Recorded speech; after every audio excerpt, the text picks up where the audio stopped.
ఆకివీడు రామాలయ నిర్మాణానికి supreme court green signal ఇచ్చింది. రామాలయ నిర్మాణానికి వ్యతిరేకంగా దాఖలైనటువంటి పిటిషన్ను కొట్టివేసింది సర్వోన్నత న్యాయస్థానం. ఆలయ నిర్మాణానికి కలెక్టర్ ఇచ్చినటువంటి ఎన్ఓసిని సమర్థించింది న్యాయస్థానం. అయితే అనుమానాలుంటే మరో పిటిషన్ దాఖలు చేసుకోవచ్చంటూ కూడా సూచించడం జరిగింది. ప్రతివాదులకు నోటీసులు జారీ చేసింది సుప్రీంకోర్టు. సమాధానం ఇవ్వడానికి 4 వారాల సమయం ఇచ్చింది. అయితే గడువు ఇచ్చి తాజాగా కొట్టివేసింది సుప్రీంకోర్టు. పురాతన రామాలయం శిథిల వ్యవస్థకు చేరడంతో కొత్తది నిర్మించాలని సంకల్పించారు డిప్యూటీ స్పీకర్ రఘురామ. అయితే దానికి వ్యతిరేకంగా కోర్టును ఆశ్రయించారు జాడ శ్రవణ్ కుమార్. అయితే రామాలయ నిర్మాణానికి సుప్రీంకోర్టు గ్రీన్ సిగ్నల్ ఇవ్వడంతో రఘురామ హర్షం వ్యక్తం చేస్తున్నారు. సత్యం గెలిచింది, ధర్మం గెలిచిందంటూ కూడా ఆయన ఎక్స్ లో ట్వీట్ చేశారు. అయితే ఆకివీడు రామాలయ నిర్మాణానికి సంబంధించినటువంటి అంశం మాత్రం కొంతవరకు కలకలం రేపింది. తెలుగు రాష్ట్రాల్లో కూడా చర్చనీయాంశంగా మారినటువంటి వైనాన్ని మనం చూస్తున్నాం. దీనికి వ్యతిరేకంగా కోర్టును ఆశ్రయించారు లాయర్ జాడ శ్రవణ్ కుమార్. కొత్తది నిర్మించాలి అనేటువంటి అంశాన్ని డిప్యూటీ స్పీకర్ అనౌన్స్ చేసిన తర్వాత, దానికి సంబంధించినటువంటి పరంపర చేపట్టిన తర్వాత పురాతన ఆలయం శిథిల వ్యవస్థకు చేరడంతో నూతన ఆలయ నిర్మాణానికి అడ్డుకుంటున్నారు అనేటువంటి రీతిలో కూడా కామెంట్ చేసినటువంటి వైనా మనం చూస్తున్నాం. ఒకసారి పరంపరను గమనించినప్పుడు సుప్రీంకోర్టు తాజా తీర్పులో నోటీసులు జారీ చేసినటువంటి వైనాన్ని మనం చూస్తున్నాం. ఏదైతే ప్రారంభ విచారణకు సంబంధించి సుప్రీంకోర్టు ధర్మాసనం నోటీసులు జారీ చేస్తూ విచారణ స్వీకరించడానికి 4 వారాల సమయం కూడా ఇచ్చినటువంటి వైనం. అయితే తుది విచారణ తర్వాత జిల్లా కలెక్టర్ ఇచ్చినటువంటి నో అబ్జెక్షన్ సర్టిఫికేట్ ఏదైతే ఉందో ఇది నియమ నిబంధనల ప్రకారమే జరిగింది అనేది మాత్రం ప్రధానంగా చెప్పినటువంటి పరిస్థితి. అయితే తాజాగా సుప్రీంకోర్టు జడ్జిమెంట్ కి సంబంధించి మరింత సమాచారం మా ప్రతినిధి కిరణ్ అందిస్తారు. కిరణ్, చెప్పండి, ఆకివీడు ఆలయ నిర్మాణానికి సుప్రీంకోర్టు గ్రీన్ సిగ్నల్ ఇవ్వడం కొంతవరకు రఘురామకు విజయంగానే భావించాల్సినటువంటి సందర్భం ముందు నుంచి కూడా రీసెంట్ అప్డేట్స్ ఏంటి? రఘురామకృష్ణరాజు ఒక ట్వీట్ చేశారు, సంచలనమైన ట్వీట్ చేశారు. విజయం సాధించాం, సత్యంపై గెలిచింది, ధర్మమే గెలిచిందంటూ ఆయన ఎక్స్ లో ట్వీట్ చేశారు. ఆకివీడు రామాలయ నిర్మాణం విషయంలో సుప్రీంకోర్టు గ్రీన్ సిగ్నల్ ఇచ్చింది. సుప్రీంకోర్టు ఏకంగా అక్కడ ప్రభుత్వ స్థలంలో ఆలయం నిర్మించిన ఎలాంటి ఇబ్బంది లేదంటూ సుప్రీంకోర్టు గ్రీన్ సిగ్నల్ ఇవ్వడంతో ఆకివీడు రామాలయ నిర్మాణానికి ఉన్న అడ్డంకులన్నీ తొలగిపోయాయని స్పష్టంగా చెప్పొచ్చు. గత కొద్ది కాలంగా ఏదైతే ఉండి నియోజకవర్గంలో ఆకివీడు రామాలయంపై వివాదం కొనసాగుతుంది. ఇటు 2 తెలుగు రాష్ట్రాలతో పాటు ఇటు రాముడి భక్తులు రామాలయ నిర్మాణం కోసం ఇటు చందాలు వేసుకుని గుడి కడుతున్నారు. ఈ గుడిని అడ్డుకోవాల్సిన అవసరం ఏముందంటూ గత కొద్ది రోజులుగా ఈ వివాదం జరుగుతుంది. ఈ వివాదంలో అటు హైకోర్టు నుంచి సుప్రీంకోర్టుకి ఈ వివాదం చేరింది. ఈ వివాదం చేరడం, అటు ప్రతివాదులకు నోటీసులు ఇవ్వడం, సుదీర్ఘంగా కొంతకాలం విచారణ జరగడం, బీజేపీకి సంబంధించిన ఒక కీలక లాయర్ జోక్యం చేసుకోవడం, సుప్రీంకోర్టులో నేరుగా తన వాదనలు వినిపించి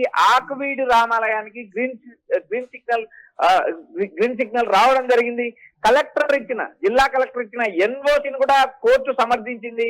రామాలయ నిర్మాణానికి వ్యతిరేకంగా దాఖలైన పిటిషన్లన్నీ సుప్రీంకోర్టు కొట్టేసింది. అనుమానాలు ఉంటే మరోసారి పిటిషన్ దాఖలు చేసుకోవచ్చంటూ సుప్రీంకోర్టు సూచించింది. ఇటు ప్రతివాదులకు, ఏపీ ప్రభుత్వంతో పాటు అటు జిల్లా కలెక్టర్ కూడా ప్రతివాదులకు, ఇటు జడాశ్రవణ్కు ప్రతివాదులు ఎవరైతే ఉంటారో వారికందరికీ నోటీసులు కూడా జారీ చేసింది.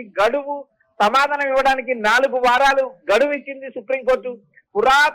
పురాతన రామాలయం శిథిల వ్యవస్థకు చేరడంతో అక్కడ కొత్త రామాలయం నిర్మించడానికి ఇటు ఉండి ఎమ్మెల్యేగా ఉన్న రఘురామకృష్ణరాజు పూనుకున్నారు. అక్కడ అటు దళిత సంఘాలకు సంబంధించిన కీలక నేతలు అడ్డుకోవడానికి ప్రయత్నం చేశారు. అక్కడ సభలు నిర్వహించారు. అయితే ఆ సభల్లో కొంతమంది చేసిన వ్యాఖ్యలు కూడా అటు ప్రభుత్వానికి ఇటు రఘురామకృష్ణరాజు కూడా తీవ్ర ఇబ్బంది కలిగించాయి. అయితే ఇక్కడ ప్రధానంగా జడాశ్రవణ్, గత కొద్ది రోజులుగా జడాశ్రవణ్ వర్సెస్ రఘురామకృష్ణరాజు మధ్య పోరు నడుస్తుంది. ఆకివీడు రామాలయ నిర్మాణమే కాకుండా అటు రఘురామకృష్ణరాజు డిప్యూటీ స్పీకర్ హోదాలో ఉంటూ, రాజ్యాంగబద్ధ పదవిలో ఉంటూ ఏవైతే రాజకీయ వ్యాఖ్యలు చేస్తున్నారు, పలు విమర్శలు చేస్తున్నారు. అది రాజ్యాంగబద్ధమైన పదవి, డిప్యూటీ స్పీకర్. ఆ పదవిని తొలగించాలి, ఆ పదవిలో రఘురామకృష్ణరాజు ఉండడం కూడా కరెక్ట్ కాదంటూ ఏకంగా రాష్ట్రపతి ద్రౌపది ముర్ము కూడా ఫిర్యాదు చేశారు. ఆ ఫిర్యాదు కూడా ఒకవైపు పెండింగ్ లో ఉంది. ఇటు సిఎస్ కూడా రాష్ట్రపతి కార్యాలయం లేఖ రాసిన విధానం. అయితే ఇక్కడ ప్రధానంగా రామాలయం నిర్మాణ విషయమే కాకుండా పలు వివాదాలు, అటు జడాశ్రవణ్ వర్సెస్ రఘురామకృష్ణరాజు మధ్య ఈ పోరు నడుస్తుంది. అయితే ఇక్కడ ప్రధానంగా సుప్రీంకోర్టులో అంతిమంగా విజయం సాధించాం, సత్యం గెలిచిందంటూ రఘురామకృష్ణరాజు ట్వీట్ కూడా చేశారు సిరాజ్. ఎస్ కిరణ్, అంటే మళ్ళీ పిటిషన్ దాఖలు చేసుకోవచ్చు అంటూ సుప్రీంకోర్టు ఇచ్చినటువంటి ఆప్షన్ పైన శ్రావణ్ ఏ విధంగా స్పందించేటువంటి అవకాశం ఉండొచ్చు అంటారు? సిరాజ్, ఇక్కడ ప్రధానంగా ఈ పురాతనంగా ఉన్న రామాలయాన్ని తొలగించి అక్కడ కొత్త గుడి నిర్మిస్తాము అనేది ఒక ప్రతిపాదన చేశారు ఉండి ఎమ్మెల్యేగా ఉన్న రఘురామకృష్ణరాజు. ఆకువీడిలో ఆయన ఏవైతే దేవాలయ నిర్మాణానికి సంబంధించిన విషయంలో కూడా భూమి పూజ విషయంలో కూడా అటు దళితులకు ఇటు రఘురామకృష్ణరాజుకు మధ్య వైరం నడిచింది.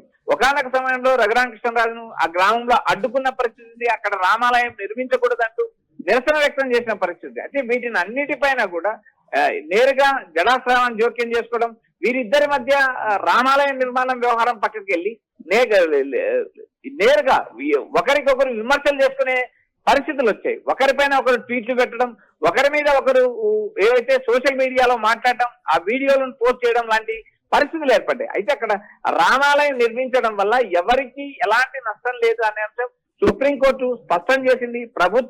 ప్రభుత్వ స్థలంలో అయినా ఎవరికి ఇబ్బంది లేని పరిస్థితుల్లో అక్కడ ఉన్న పాత పురాతన రామాలయం తొలగించి కొత్త ఆలయం నిర్మించడం వల్ల ఎవరి మనోభావాలు దెబ్బతినవు. ఏదైనా ఇబ్బందులు ఉంటే సుప్రీంకోర్టులో మరోసారి పిటిషన్ దాఖలు చేసుకోవచ్చు అంటూ సుప్రీంకోర్టు స్పష్టం చేసింది. అయితే గత కొంతకాలంగా ఇటు హైకోర్టులో క్లీన్ చిట్ వచ్చింది, హైకోర్టులో క్లీన్ చిట్ వచ్చిన తర్వాత మళ్ళీ జడాశ్రవణ్ సుప్రీంకోర్టు తలుపు తట్టారు.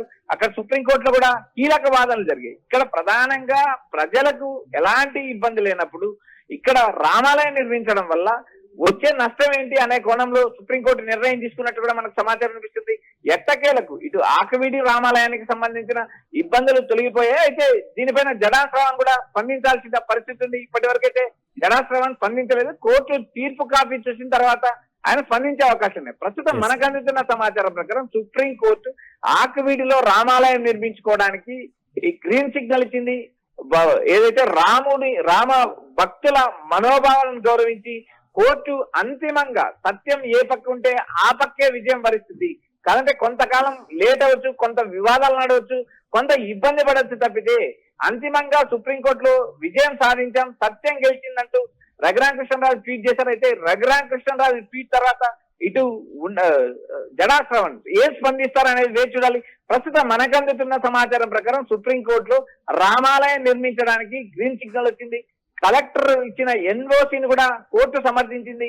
అయితే రామాలయ నిర్మాణానికి అడ్డంకులు తొలగిపోయాయని మనకు సమాచారం అందించి చూడాలి. మళ్ళీ సుప్రీంకోర్టులో 4 వారాల తర్వాత పిటిషన్ దాఖలు చేస్తారా, లేక ఇంతటితో ఈ వివాదాన్ని ముగిస్తారా అనేది జడాశ్రవణ్ స్పందన బట్టి మనకు అర్థమయ్యే అవకాశం ఉంది. ప్రస్తుతం మనకు అందుతున్న లేటెస్ట్ ఇన్ఫర్మేషన్ ప్రకారం సుప్రీంకోర్టు అయితే ఆకివీడు రామాలయ నిర్మాణానికి పచ్చజెండా ఊపింది. అటు కలెక్టర్ ఇచ్చిన ఎన్ఓసిని సమర్థించింది. ప్రస్తుతం అయితే ఆకివీడు రామాలయ నిర్మాణానికి ఎలాంటి ఇబ్బందులు లేవంటూ సత్యం గెలిచిందంటూ రఘురామకృష్ణరాజు స్పష్టం చేశారు. Siraj. Right Kiran, thank you. మొత్తం మీద ఆకివీడు రామాలయ నిర్మాణానికి సుప్రీంకోర్టు గ్రీన్ సిగ్నల్ ఇచ్చింది. రామాలయ నిర్మాణానికి వ్యతిరేకంగా దాఖలైనటువంటి పిటిషన్ కూడా కొట్టివేసింది సుప్రీంకోర్టు. ఆలయ నిర్మాణానికి కలెక్టర్ ఇచ్చినటువంటి ఎన్ఓసిని సమర్థించింది సర్వోన్నత న్యాయస్థానం. ఒకవేళ అనుమానాలుంటే మరో పిటిషన్ దాఖలు చేసుకోవచ్చంటూ కూడా సూచించడం జరిగింది. యూటీవీ స్క్రీన్ పైన మనం చూస్తున్నాం త్రిబుల్-ఆర్ పెట్టినటువంటి ఎక్స్ కి సంబంధించినటువంటి పోస్ట్ ను కూడా ఒకసారి ఆయన ఏమి పెట్టారో చూద్దాం. ఆకివీడిలో రామాలయ నిర్మాణానికి సుప్రీంకోర్టు గ్రీన్ సిగ్నల్ ఇచ్చింది. రామాలయ నిర్మాణానికి వ్యతిరేకంగా దాఖలైనటువంటి పిటిషన్ సుప్రీంకోర్టు కొట్టివేసింది. సత్యం గెలిచింది, ధర్మం గెలిచింది, శ్రీరాముడు గెలిచారు, జై శ్రీరామ్ అంటూ కూడా ఆయన ప్రధానంగా ట్వీట్ చేశారు. ముందు నుంచి కూడా ఆకివీడు రామాలయానికి సంబంధించిన కీలకమైనటువంటి అంశం కొనసాగుతూనే ఉంది. రాజకీయపరమైనటువంటి విమర్శలు కూడా కొంతవరకు దాఖలైనటువంటి నేపథ్యాన్ని కూడా మనం చూసాం. సమాధానం ఇవ్వడానికి తాజాగా సుప్రీంకోర్టు 4 వారాల టైం ఇచ్చి కూడా తాజాగా కొట్టివేసినటువంటి నేపథ్యాన్ని చూస్తున్నాం.